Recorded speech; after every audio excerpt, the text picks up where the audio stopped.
काय तुम्हाला पण या नावाचा उगम आणि माहिती माहीत नव्हती? तर म्हणूनच मी हा खास व्हिडिओ तुमच्यासाठी घेऊन आलेली आहे.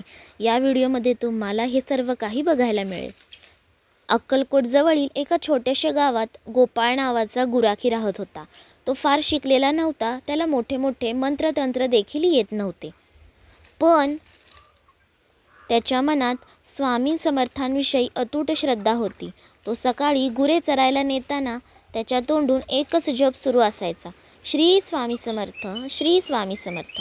गावातील लोक त्याची थट्टा करायचे, तुला पूजा करता येत नाही, मंत्र म्हणता येत नाही, मग स्वामी तुझे कसे काय ऐकणार?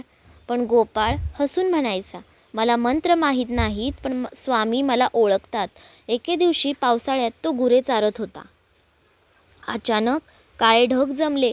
विजांचा कडकडाट देखील सुरू झाला.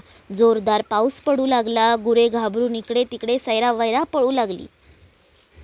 गोपाळ ही भर जंगलात अडकला.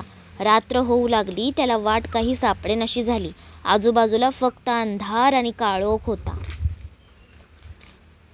घाबरून त्याने डोळे मिटले आणि मनापासून हाक मारली, स्वामी मला वाचवा.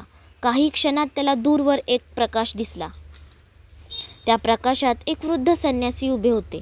ते शांतपणे म्हणाले, घाबरू नकोस, माझ्या मागे ये. गोपाळ त्यांच्या मागे चालू लागला. काही वेळाने तो सुरक्षित आपल्या गावी पोचला.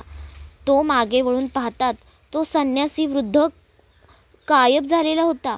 दुसऱ्या दिवशी गोपाळ अक्कलकोटला गेला. स्वामींच्या दर्शनाला उभा राहिला. स्वामी त्याला पाहून हसले आणि म्हणाले, अरे गोपाळ, काल रात्रीची वाट सापडली ना रे? हे ऐकताच गोपाळच्या अंगावर काटा आला, कारण जंगलातील प्रसंग त्याने कोणालाही सांगितलेला नव्हता. त्याच्या डोळ्यात अश्रू आले. तो स्वामींच्या चरणी पडला. ही बातमी गावभर पसरली. लोक म्हणू लागले, स्वामी आपल्या भक्तांची हाक ऐकतात बरं. भक्त संकटात असताना ते धावून येतात. भक्त त्यांना फार प्रिय आहेत. तेव्हापासून भक्त त्यांना प्रेमाने म्हणू लागले, भक्तप्रियाय नमः.